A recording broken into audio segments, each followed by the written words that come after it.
Buenas tardes en Panamá. ¿Se escucha, Abdiel? ¿Se escucha? Sí, sí, Perfectamente. se escucha bien. Se Estamos bien escucha por bien, ahora. ¿verdad? Estamos, Vale, vamos bien. Bueno, ya hemos superado estos problemas técnicos en estos tiempos tan complejos, que ya una complejidad más, la técnica se nos, se nos revela, oye, se nos revela, pero bueno, en fin, todo se acaba superando o medio superando. Bueno, encantado de estar en Panamá, aunque no sea real, pero por lo menos, bueno, online estamos en Panamá y veo ahí algunos amigos ya de tiempos. Y bueno, voy a hacer algunas reflexiones sobre Hegel. En fin, hablar sobre Hegel pues es una cosa también ya tan, no sé cómo decirlo, si tan manida o tan compleja o tan liosa, que al final, bueno, pues uno, que ya se va haciendo un poco mayor, pues lo que se limita es a realizar una serie de consideraciones que no se sabe, cada vez sabe uno menos si son más bien sistemáticas o qué son, pero bueno, en todo caso, allá vamos, a la piscina nos vamos a tirar, ¿no? Y el título, como ustedes sabrán, tiempos Hegel, la reivindicación de la metafísica en tiempos de su hecatombe, decía Adorno al final de la dialéctica negativa, él reivindicaba la metafísica en los tiempos de su hecatombe. Bueno, y entonces yo he tomado un poco esa idea de Adorno, que me parece muy interesante, sobre todo pensando en Hegel.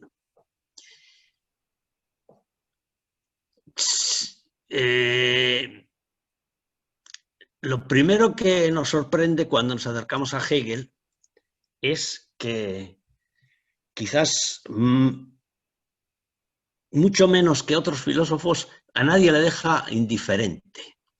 A nadie le deja indiferente. Hay enemigos acérrimos y hay defensores acérrimos, apasionados, y parece que es todo menos racional y científico lo que se dice de Hegel, ¿no?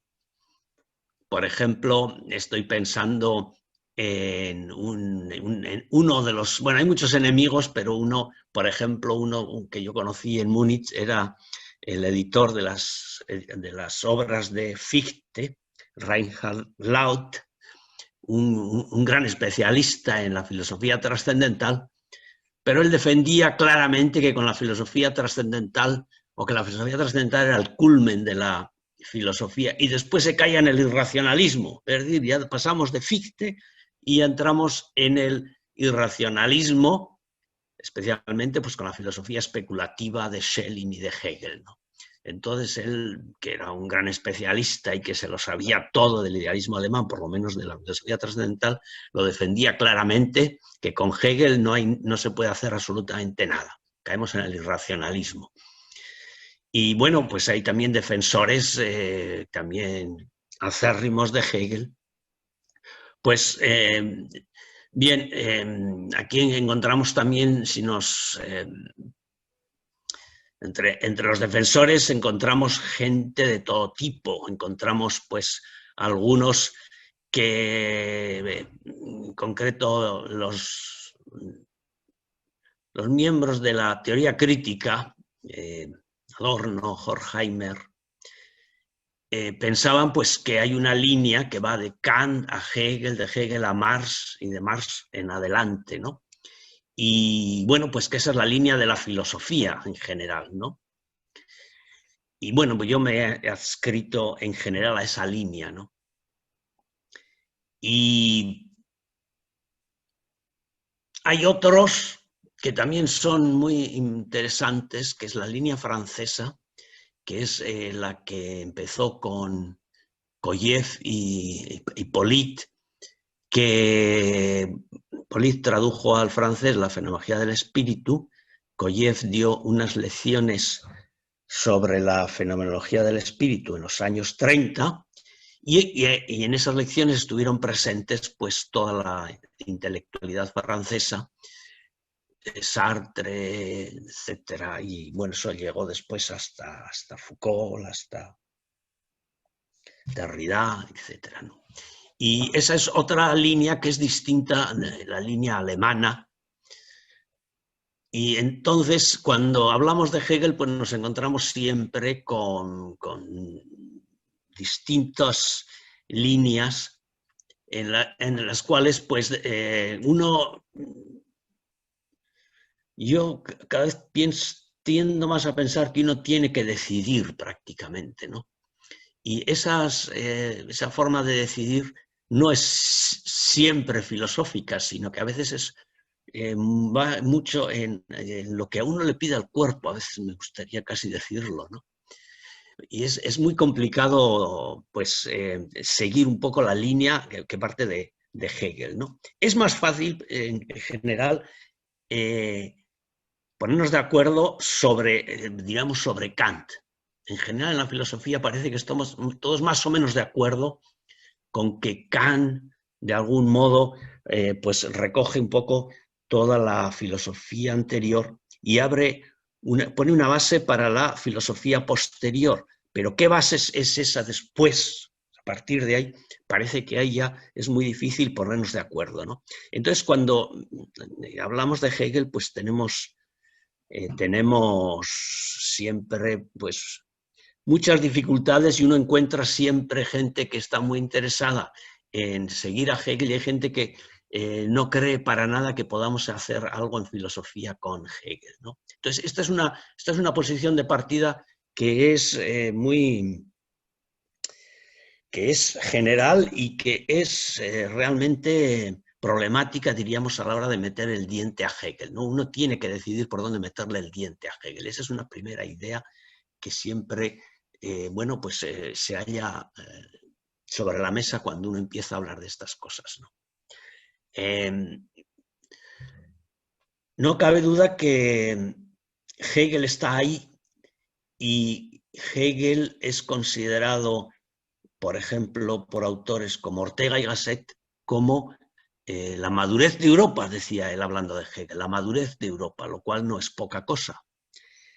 Heidegger, que no era en general muy hegeliano, pero decía que Hegel era la culminación de la metafísica occidental.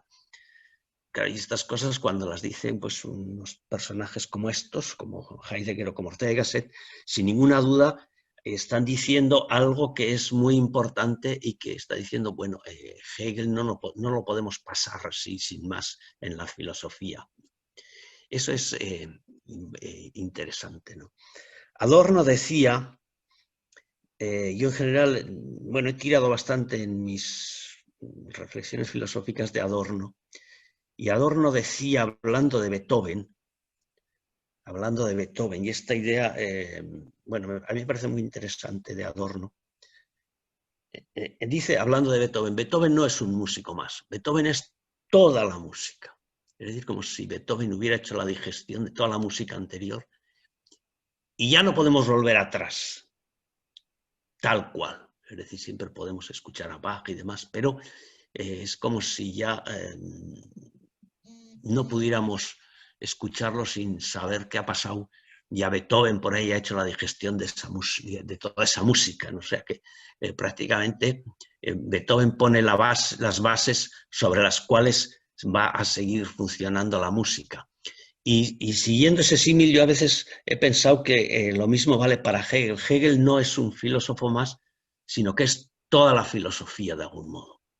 Es decir, ya no podemos volver atrás, aunque se hace, evidentemente se hace, estoy muy consciente de ello, pero yo creo que no se puede volver atrás. Aunque volvamos a Hume, yo diría, y bueno, pues eso a veces lo he discutido con algunos filósofos analíticos de la facultad, que ya no podemos volver a Hume como si no hubiera existido Hegel. O sea, Hegel le ha dado una vuelta también al empirismo y mucho más vale eso para Kant. Es decir, Hegel le ha dado una vuelta a Kant. Hegel parte de Kant, eso es absolutamente evidente. En sus años estuvo leyendo y reflexionando sobre Kant y, como decía mi profesor Reisinger, pues Hegel en el fondo no es más que Kant llevado un poco más adelante.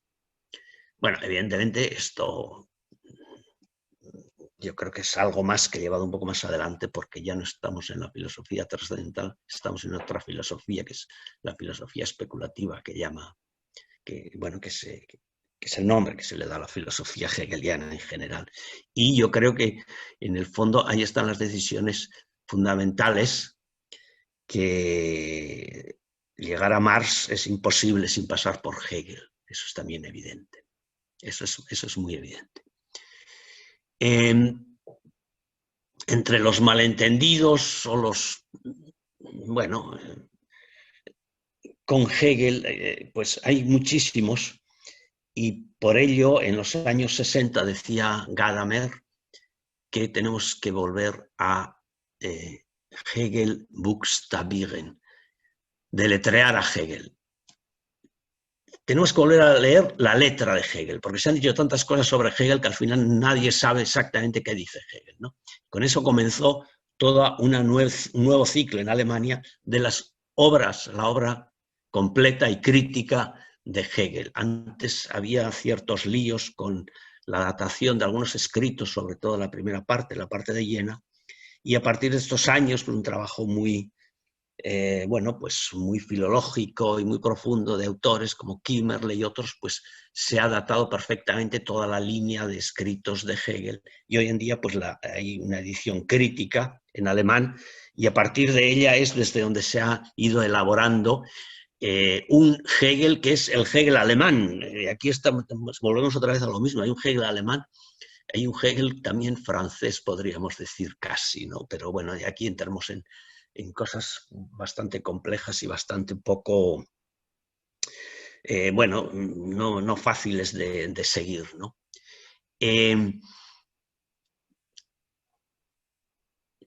Entre las cuestiones que han sido más problemáticas de Hegel, la segunda parte de la conferencia me gustaría volver un poco más a la letra de Hegel, pero me gustaría en esta primera parte hacer unas consideraciones así más generales, ¿no? Hay, sobre todo, hay dos temas que, diríamos, cuando Hegel murió en el 1831, Hegel nació en 1770, 1770 es el mismo año que nacieron Beethoven y Hölderlin. O sea que es la época de la Revolución Francesa, y es una época pues, en la que evidentemente toda esta problemática de la Revolución Francesa, la revolución de la burguesía en general, pues está muy presente en las obras de estos autores, ¿no? Y hay dos temas que a la muerte de Hegel, diríamos, se pusieron sobre la mesa. No me quiero fijar en uno de ellos. Uno es el tema religioso y otro es el tema político. Y el tema político ha sido uno de los que más malentendidos ha puesto sobre la mesa en relación con Hegel, ¿no? Pero me gustaría contar una anécdota que un poco expresa este espíritu de la posición política de Hegel, ¿no? El rey, bueno, Hegel fue llamado en los últimos años a Berlín para dar unas conferencias, porque el rey de Prusia pensaba que la filosofía de Hegel, con poner la política en lo más alto y en medio de la política, diríamos al rey, pues iba a ponerle a él, rey de Prusia, como por encima del bien y del mal, por encima de todas las cuestiones, por lo menos de la tierra, vamos a decir así, no sé si las del cielo también, pero por lo menos las de la tierra, ¿no? Y entonces Hegel fue a Berlín y dio sus clases, bueno, de su filosofía política, ¿no? La filosofía del derecho, que, bueno, pues que es una filosofía que a mí me sigue pareciendo interesante por alguna serie de cuestiones que quizás las podemos comentar más adelante, pero ahora de momento esto no me interesa. Cuando Hegel murió en 1931, el rey de Prusia no se sintió muy satisfecho con las reflexiones de Hegel, porque Hegel explicó su filosofía del derecho, pero la filosofía del derecho no terminaba al final en el rey, en la política y en el rey que estaba enfrente de un Estado, sino que pasaba después a la filosofía, y esto pues al rey de Prusia no le gustó mucho. Dijo, ahora resulta que va a ser el filósofo el que está por encima del rey, ¿no? Y hubo unos años, hay casi unos 10 años, en los cuales quedó vacante la cátedra de filosofía del derecho de Berlín. Y después de 10 años, el rey de Prusia trajo a Schelling con la idea de que reparara todo el entuerto que había organizado Hegel. Y claro, Schelling, que, bueno, de lo que sea, yo no sé si decir que era un poco, bueno, pues que siempre había vivido un poco a la sombra de Hegel, del éxito de Hegel, pues aprovechó y dijo, esta es la mía, y entonces creó Schelling una especie de ambiente contra Hegel, ¿no? Y entonces de ahí nace un poco, en parte, yo creo que en bastante parte, todo el mito del Hegel autoritario, el Hegel, bueno, pues que pone el Estado por encima de todo, en fin, y una especie de ambiente anti-hegeliano que fue también el que, después de algún modo, Marx y demás también que estuvieron escuchando estas lecciones, algunas de ellas por lo menos, de Schelling, pues fueron lo que se fue creando una especie de ambiente anti-hegeliano. Esto me parece a mí importantísimo, que también es un poco el que hereda de algún modo Nietzsche y demás, ¿no?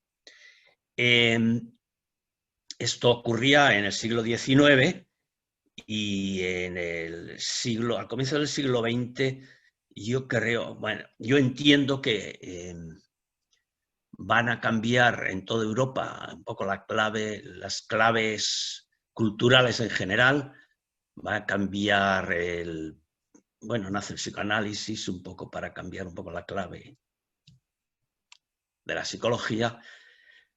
Nace la teoría de conjuntos para cambiar un poco la clave en matemáticas. Nace la pintura abstracta para cambiar un poco la clave en la pintura figurativa. Nace en la música dodecafónica de Schoenberg y demás, y cambia un poco la música tonal. Y resulta que en filosofía no se da esa revolución, queda un poco fuera. Y yo entiendo que Adorno lo que pretendió fue un poco hacer lo mismo que Kant en su tiempo, cuando Kant decía la filosofía todavía no ha hecho la revolución, y la revolución debe venir de la clave de la física, Galileo, etcétera, esa gente. Y Adorno, en su tiempo y a su modo, pues casi la segunda revolución vienesa, viene a decir algo parecido. La filosofía debe hacer la revolución, así como las otras ciencias lo habían hecho. Y entonces Adorno trata, lo que pasa es que yo creo que a Adorno le pasó que no tuvo tiempo de desarrollar sus claves filosóficas, porque se dedicó más a la estética, y entonces cuando empezó ya más bien con la filosofía, que era la dialéctica negativa y demás, ya le tuvo poco tiempo de desarrollarla, yo creo que tuvo poco tiempo, pero la clave suya era que la dialéctica de Hegel encerraba una forma de hacer filosofía que había que recuperar, y que esa sería la clave para hacer realmente la revolución en filosofía, de algún modo. Hay dos ideas que a mí me han parecido siempre interesantes. Decía Adorno, con razón, que el último Beethoven era el más enigmático, pero el más interesante. También reflexiones desarrolladas junto con Thomas Mann, por una razón, porque Beethoven se dio cuenta de que la música clásica se acababa, y entonces las últimas obras de Beethoven son absolutamente difíciles, problemáticas, nos cuenta Adorno, pero no son las obras de alguien, de un viejo ya caduco, sino más bien al revés, de alguien que sabía que había que hacer algo nuevo, pero que estaba buscando caminos y que no quería repetir ya los caminos trillados. Y no es casual que parece que a Schoenberg lo que más le interesó de Beethoven era este último Beethoven, y que Adorno fue el que más diríamos, se dedicó a investigar.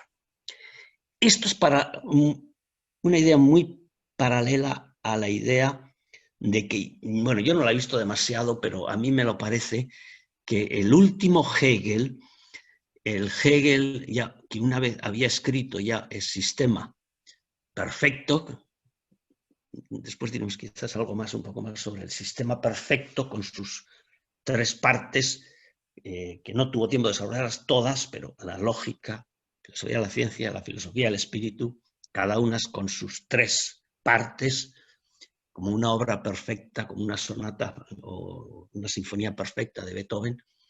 Cuando empieza a revisar la lógica para hacer una nueva edición, ya en la primera parte se le revienta toda la construcción y construye esas 2 parágrafos prácticamente de 100 páginas sobre el infinitesimal, y ahí se le destartala toda la construcción, y la única solución que vio parece que es así, que es morirse, porque dijo, ya no sé, esto ya se ha acabado, la filosofía ya tiene que ser otra cosa, parece que hay algo así, y parece que algo así yo entiendo que podía haber pensado, quizás Adorno, no lo he leído yo en Adorno, pero viendo el paralelismo con Beethoven, parece que es algo de todo esto, ¿no? Bueno, bien, al respecto se pueden decir muchas cosas, ¿no? Thomas Mann escribió el Dr. Faustus también un poco dedicado a toda esta temática, y bueno, yo creo que esta es una idea que puede ser muy interesante y que, bueno, pues que tiene aquí un camino, que se puede seguir y desarrollar, bueno, pues un poco en el sentido de la filosofía en el siglo XX tiene que buscar un camino que ya no puede ser el anterior. Esta es la primera idea, pero la segunda idea también es esa idea que he dicho antes de Gadamer, que a Hegel ya no nos vale leerlo, digamos, por literatura secundaria o por lo que dicen otros que dicen que dijo Hegel, sino que hay que leer exactamente lo que dice Hegel. Esta idea que puso Gadamer, Hegel Buchstabieren, deletrear a Hegel, es tan importante como no quedarse en la letra de Hegel. Y estas 2 ideas que parecen contrarias, pero que en el fondo no se pueden separar la una de la otra, yo creo que son fundamentales a la hora de leer a Hegel. Siempre nos hemos encontrado, yo no sé, todo el mundo que ha leído a Hegel, no sé, los oyentes, algunos veo que sí que lo han leído, sé que lo han leído mucho, pues uno se encuentra con que Hegel es complicadísimo de leer por un lado. Es muy complicado de leer si no partimos lo decía Adorno, si antes de leer a Hegel no entendemos lo que va a decir, no nos enteramos de lo que dice. Parece una cuestión un poco truculenta, pero de algún modo leer a Hegel siempre supone adelantar o tener la idea a la que apunta Hegel. Si no tenemos la idea a la que apunta Hegel, nos enredamos en sus palabras y no hay forma de salir de lo que quiere decir, porque el Hegel tiene la idea de que la filosofía, primero, tiene que tener su propio lenguaje, pero ese lenguaje no debe estar alejado del lenguaje normal, del lenguaje, el lenguaje normal, quiero decir, Hegel se había alejado con la filosofía académica, hasta Kant incluido, del lenguaje normal, y la gente ya no entendía ese lenguaje académico, ¿no? Y había que buscar un nuevo camino, le decía a Schelling cuando vino a Jena, para que la filosofía se vuelva a unir con la vida. Y por muy paradójico que parezca, el intento de Hegel, el verdadero intento de Hegel es conseguir que la filosofía se una con la vida realmente, ¿no? Y quizás aquí entro un poco en la segunda parte, y es cómo se consigue que la filosofía se una con la vida. Para Hegel, este fue un poco el gran esfuerzo que hizo en los años en los que estuvo en Jena, que fue de 1801 hasta 1806-7, en que escribió la Fenomenología del Espíritu. Todo su esfuerzo fue por encontrar, primero, un lenguaje adecuado para la filosofía, lo cual quiere decir que había que tener una idea clara de lo que era la filosofía, y él tenía una idea, o la desarrolló, diríamos, una idea clara de lo que él quería hacer con la filosofía, pero que ya no era para él la de Kant, porque para Kant la filosofía establecía una ruptura absoluta con la vida. O sea, diríamos así, esa era un poco la lectura que hacía Hegel de Kant. Kant dice, conocer tiene que ver con nuestras estructuras subjetivas, no con las objetivas. Claro, no, con las cosas en sí no tiene nada que ver nuestro conocimiento. Esto quiere decir para Hegel que no tiene que ver nada con la realidad, que no tiene que ver nada con el mundo real, que no tiene que ver nada pues, con la objetividad de las cosas, sino que tiene que ver con la subjetividad, con nuestras estructuras internas, que son, bueno, a priori, podríamos decir, para Kant. Entonces, Hegel tenía claro que esto era como aprender a nadar antes de meterse en la piscina. Y entonces la respuesta de Hegel era que una vez que habíamos aprendido perfectamente la teoría de nadar, nos tirábamos a la piscina y se ahogaba todo el mundo, porque a nadar solo se aprende nadando. Entonces Hegel, bueno, desarrolló a partir de estas cuestiones pues una filosofía distinta. La primera idea es esta, que la filosofía tenía que volver a unirse con la vida, tenía que decir la vida, tenía que estar unida a lo real de la vida, y lo segundo es que la filosofía tenía que estar expresada en forma de sistema. Esta idea tan hegeliana, o sea, para Hegel es claro que una verdad nunca es aislada del todo, ¿no? Entonces, esta idea de que la verdad solo puede ser expresada en un todo es una idea, un sistema, es una idea pues, muy clara para Hegel, ¿no? Y entonces, la idea se expresa en un todo. Para Hegel quería decir que la idea se va construyendo en la relación, diríamos, con las estructuras del mundo. Y las estructuras del mundo son las estructuras reales. Es la historia también, sobre todo, la que debe captar la filosofía. Y aquí también se separa absolutamente de Kant. Para Kant, la historia no tiene ningún valor. Podríamos estudiar a Platón para Kant, pero para ver cómo se confundió. Pero no aprendemos nada, diríamos, filosóficamente hablando, estudiando a Platón, según Kant, porque Kant ya ha descubierto, cree él, cuáles son las estructuras del conocimiento. Entonces el que no sepa cuáles son esas estructuras del conocimiento no sabe dónde empezar a filosofar. Para Hegel no. Para Hegel, en este sentido, es mucho más actual, también en sentido, podemos decir, psicoanalítico, como queramos, y que el conocimiento es un desarrollo, y fuera de ese desarrollo no hay conocimiento. Entonces no hay forma de situarse fuera del desarrollo. Situarse fuera del desarrollo mismo es como situarse, como si uno pudiera situarse, salirse fuera de sí mismo, de su propio proceso, y decir, voy a repetir mi infancia, o voy a pasarme ahora que tengo 60 años, voy a ponerme cuando... No, uno está en su proceso y entiende las cosas desde dentro. Y esto para Hegel significa que somos la historia, somos todo el proceso de lo que ha pasado, ¿no? Y esto va a ser fundamental para Hegel. Esto va a ser tan fundamental que le va a llevar a Hegel a entender la filosofía también como el proceso de lo que ha llegado a ser hasta ahora, y no otra cosa, ¿no? Por eso, con Hegel es el que, digamos, el primero que escribe una historia de la filosofía.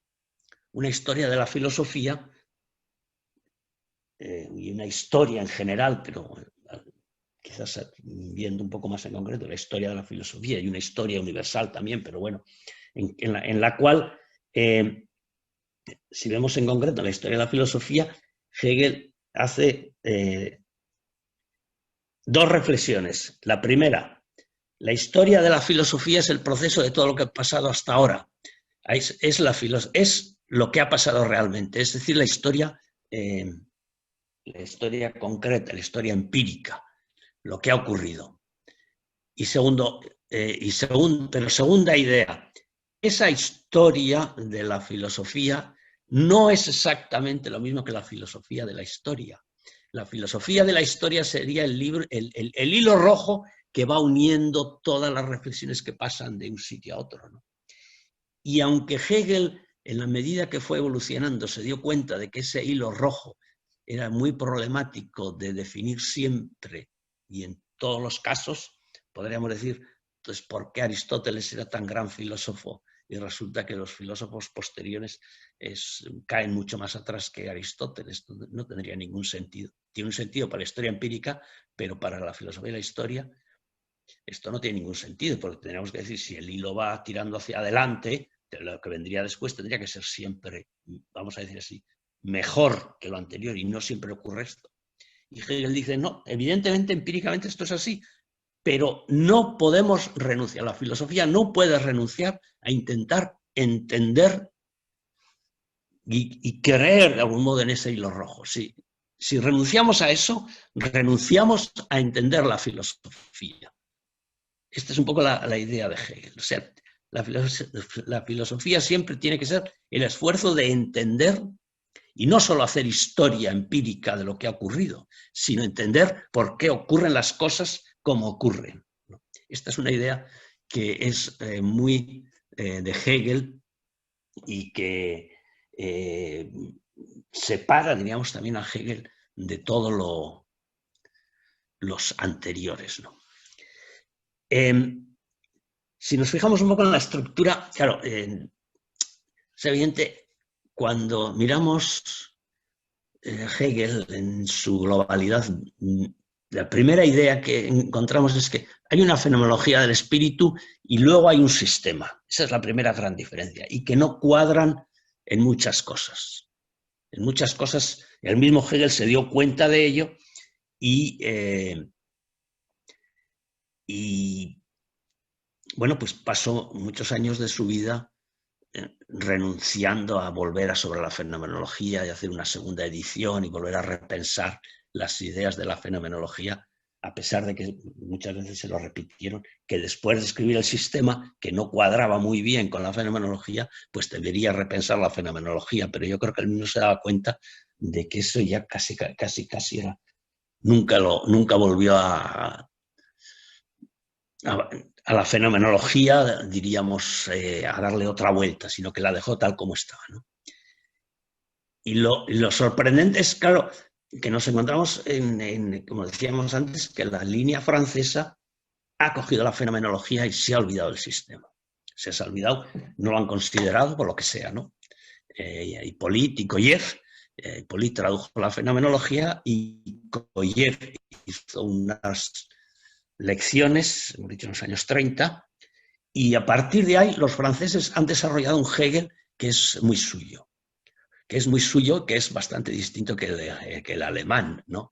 Y hay interferencias, pero en general los franceses se han quedado en otro Hegel. En ese otro Hegel que parte de la fenomenología y que no se preocupa del sistema. Esto va a tener unas consecuencias muy importantes en el siglo XX. Hay dos ejemplos que son muy significativos. Y los dos tienen que ver, bueno, con dos autores que son Sartre y Derrida, que escriben los dos sendos libros muy, bueno, originales, ¿no? Sartre sobre Genet, quiso escribir la introducción a sus obras, pero le salió una obra de 600 páginas, y a Genet lo va a considerar como quien realiza el plan de la fenomenología del espíritu. Esta idea yo la encontré en algún otro autor, pero luego leyéndole a Sartre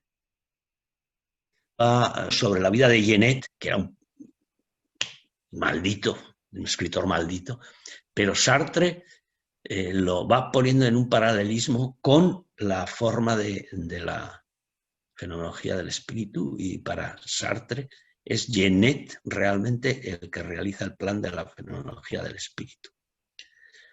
Con todas sus negatividades, su negación de la realidad, su intento, diríamos, de agarrarse a su propia experiencia y no dejarse reprimir por absolutamente ninguna fuerza externa, sino él mismo volver sobre sí mismo heroicamente, dice Sartre, y volver sobre sus propias pasiones, sobre sus propias perversiones, sobre sus propios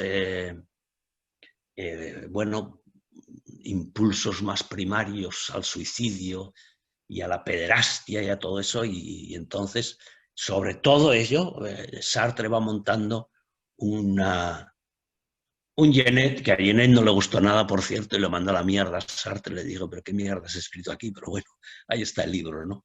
Lo curioso es que luego Derrida escribe un libro que son 2 volúmenes, se titula Glass, en el cual escribe a la parte izquierda hablando sobre Hegel y a la parte derecha hablando sobre Genet, ¿no? Y hace pues una cosa parecida también a Sartre, también, ¿no? Va reivindicando un poco un cierto paralelismo, o sea, va de algún modo reivindicando de un modo mucho más psicoanalítico que Sartre, va reivindicando diríamos, una crítica a Hegel que parte del psicoanálisis, y va reivindicando, diríamos, también a ese Genet, que es de algún modo un héroe de, bueno, pues de muchos de los movimientos en los que encuentra, pues es un cierto paralelismo, no con Hegel, sino con la crítica que Derrida le hace a Hegel, ¿no? La idea en general de ambos es que ni una lectura psicoanalítica estricta da razón de lo que es Genet, ni una lectura marxista da razón de lo que es Genet. Que Genet representa, diríamos, algo así como la libertad. Eso con mayúsculas. O sea, que la vida de Genet es una vida sobre todo basada en la creatividad personal, en una persona que hace su propia vida independientemente de todas las reglas sociales, políticas, religiosas, etcétera, y que él es realmente el héroe del siglo XX. Esta es un poco la idea que se halla detrás de ambos autores, ¿no? Y ambos autores, bueno, de un modo o de otro, de un modo más o menos crítico o menos crítico, pero es una idea en la que los dos vuelven diríamos, a la fenomenología del espíritu de Hegel, que es un poco esto, la línea francesa fuerte, ¿no? Que es una línea muy distinta, diríamos. La alemana en general es esa que parte de Gadamer, que relee el sistema de Hegel, del cual la fenomenología del espíritu en principio quería ser solo una introducción y que después pasó a ser, o sea, la fenomenología del espíritu, un libro independiente en el cual el sistema pues acaba siendo una cosa distinta. Y el impulso, diríamos, de Hegel en toda esa obra, la estructura, sabemos, es una lógica especulativa, la idea de Dios antes de construir el mundo, dice Hegel, por ahí la introducción. Es como si, pues eso, un arquitecto va a construir el mundo y hace un plan, y luego pues según ese plan, crea la obra, pero claro, la obra nunca es exactamente igual que el plan, pues yo que sé, una esquina resulta que no guarda los metros, entonces tiene que cambiar la teja que había puesto de un modo, tiene que ser de otro. Bueno, hay cambios, pues algo así ocurriría. Tenemos una lógica que sería como un plan, para construir la realidad, que sería después la filosofía de la naturaleza y la filosofía del espíritu.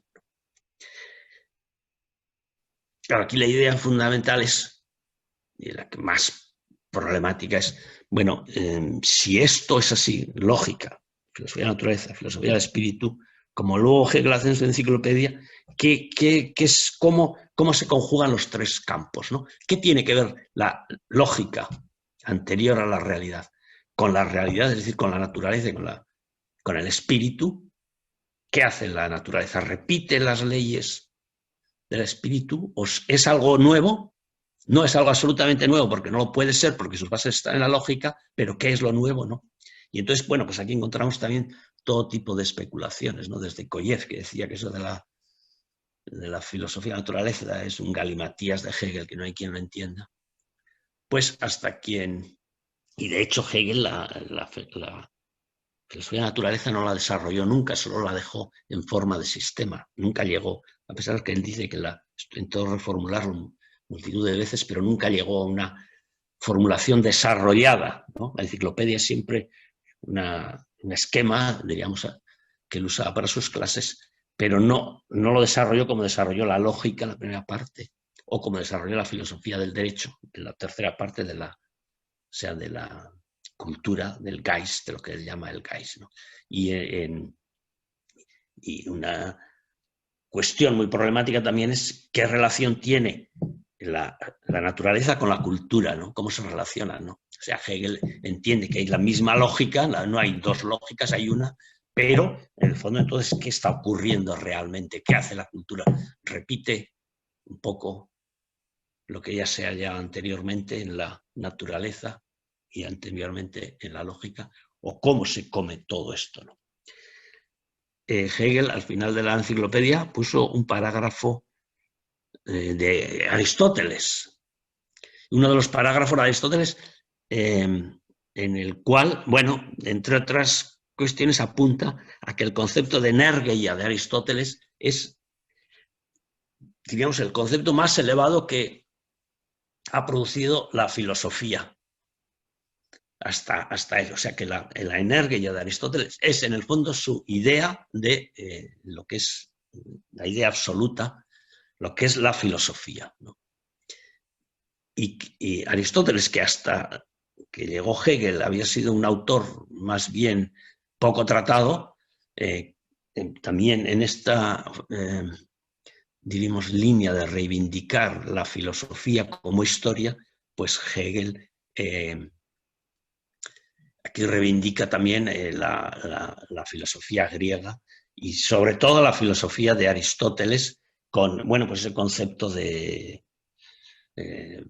energía sobre todo, bueno, y otros conceptos, pero ahí en la historia de la filosofía, pues ahí aparece ese concepto y Hegel lo pone al final de la enciclopedia como el momento culmen de la filosofía. También va a reivindicar mucho a Platón, pero en Platón va a encontrar también en obras como el Timaios, que le parecen muy interesantes, pero que la idea platónica no acaba de tener una realidad concreta, filosófica, sino que tiene más bien una realidad mítica, que ese es el defecto grave para Hegel de la filosofía de Platón. Y en ese sentido, en general se considera pues que la filosofía de Aristóteles, con el concepto de energía, sobre todo, pues supera a todas estas filosofías, bueno, anteriores y posteriores también, ¿no? Bueno, en general estas eran las ideas básicas. No sé cómo andamos de tiempo, si seguimos, pero a mí me gustaría... 10 minutos. También me gustaría escuchar un poco otras Ahora, intervenciones. no, terminamos en unos 10 minutos. Tiene Sí, 10 minutos para cerrar y entonces abrimos un espacio para preguntas y comentarios. bien, bueno, resulta sorprendente también que digamos, en el siglo XXI, vamos a decir siglo XXI en el que estamos, sea, la figura de Hegel también es una figura que sigue siendo muy controvertida y que es reivindicada por autores como Zizek, que conocemos algunos, pues es como reivindicada con de un modo tan furibundo que a veces nos sorprende incluso, no sé cómo decir, que sirve un poco como panacea para todos los males, para Zizek, el Hegel, ¿no? Y ese paralelismo tan absoluto que lo tiene, que le pone por ejemplo, con autores como Lacan, a mí no me dejan de sorprenderme porque a veces sí que parece, a mi forma de entender, como que faltara algo así como un... O sea, Hegel vale para todo de algún modo, ¿no? En este sentido. Y yo entiendo que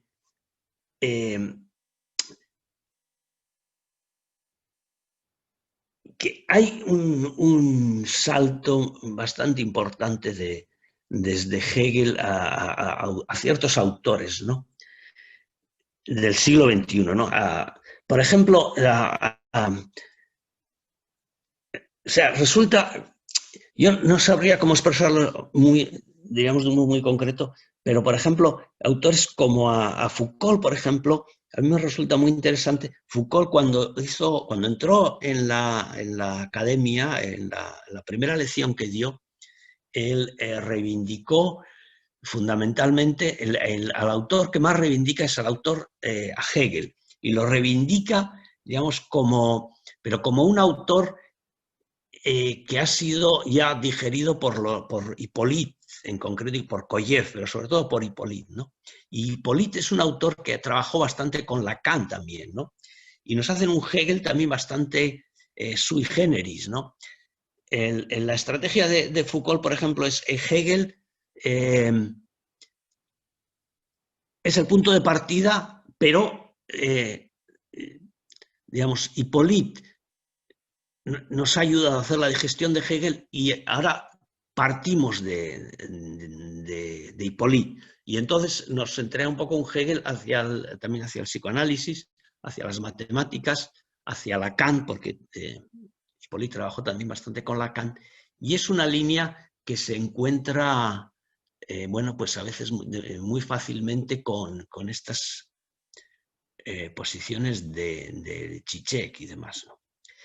Hay otros autores que yo trabajo un poco más, por ejemplo, como Badiou, en los cuales, y Deleuze también, ¿no? Son dos autores, quizás, bueno, son distintos, pero los dos tienen una forma especial de reivindicar.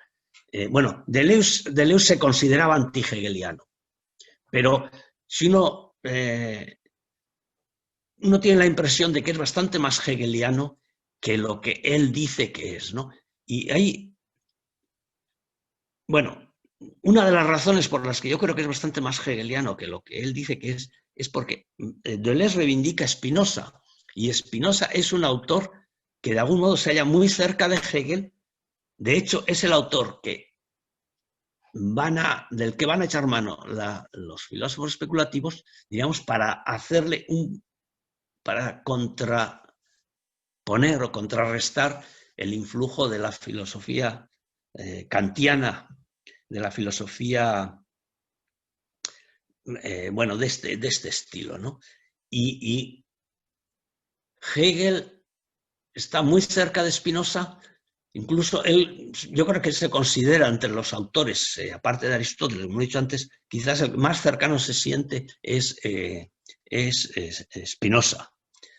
Y en la segunda parte de su lógica, bueno, pues tiene unas reflexiones muy desarrolladas sobre Spinoza, y cuando Deleuze reivindica a Spinoza, pero se sitúa contra Hegel, uno tiene la impresión de que algo no funciona muy bien en ese esquema, ¿no? Por esta razón, ¿no? Otro autor como Badiou, por ejemplo, que tampoco es especialmente hegeliano, pero en sus reflexiones, tiene bastantes reflexiones también sobre Hegel, y uno tiene la impresión de que es bastante más hegeliano que lo que él mismo quiere, y que su forma de hablar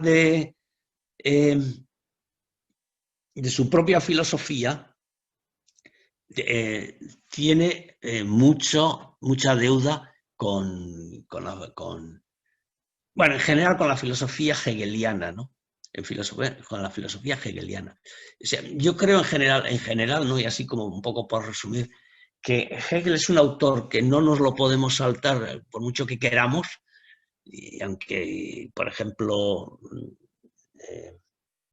Nietzsche yo creo que se pasó la vida peleando con Hegel porque de algún modo sabía que era realmente su enemigo, y Heidegger no se atrevió a meterse con Hegel y se quedó con la primera parte de la fenomenología del espíritu hasta el capítulo 4, y ahí lo dejó sin profundizar más en la filosofía hegeliana. Hay otra línea muy importante, tampoco, que por lo menos se puede citar, y es que el feminismo ha tirado también mucho de línea Simone de Beauvoir, línea Butler, por ejemplo, ha tirado mucho de la fenomenología del espíritu y ha tirado mucho, bueno, de esas dos ideas fundamentales de la fenomenología del espíritu, que una es el capítulo 4 de la lucha del amo y el esclavo, y otro es el capítulo 6 de la figura de Antígona.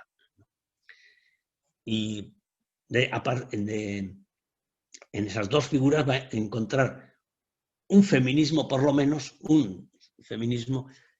una línea para, diríamos, repensar un poco sus propias posiciones y sus propias, yo diría que hasta posibilidades, ¿no?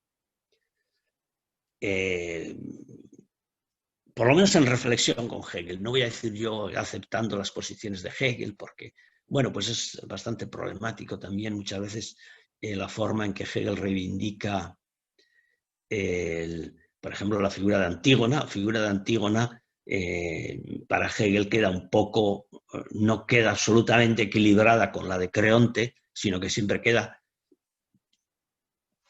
en cierto modo, por debajo de la de Creonte, como las Eumenides, para que se reconcilien, diríamos. Lo que les hacen es, pueden estar en el templo, pero en otro lugar inferior, no en el punto más alto, ¿no? En fin, todas estas reflexiones yo creo que son interesantes y son válidas a partir de Hegel, y que nos dejan pues un Hegel que puede dar mucho juego y que no se agota tampoco, digamos, con un tipo de reflexión en una determinada línea, ¿no? Que es lo que muchas veces se ha hecho en la historia, y se ha dejado pues un Hegel que no responde para nada, diríamos, al Hegel real, mirado con un ojo mínimamente crítico, por lo menos, mínimamente crítico, ¿no?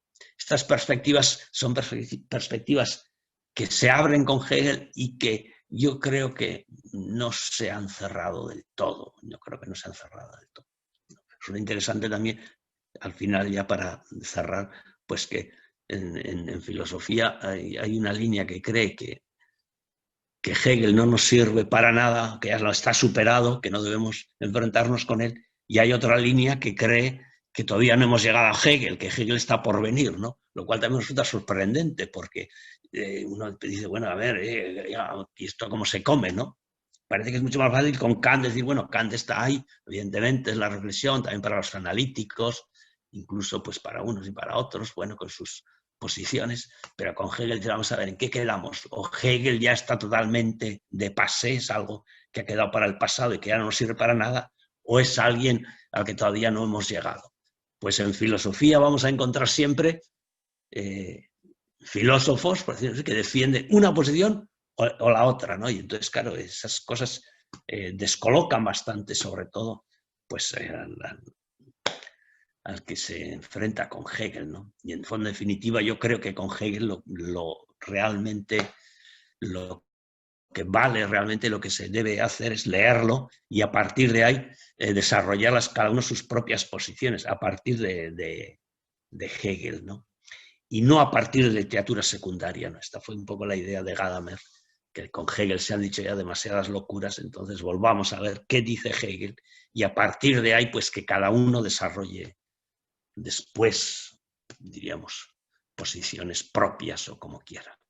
Muchísimas gracias a todos ustedes.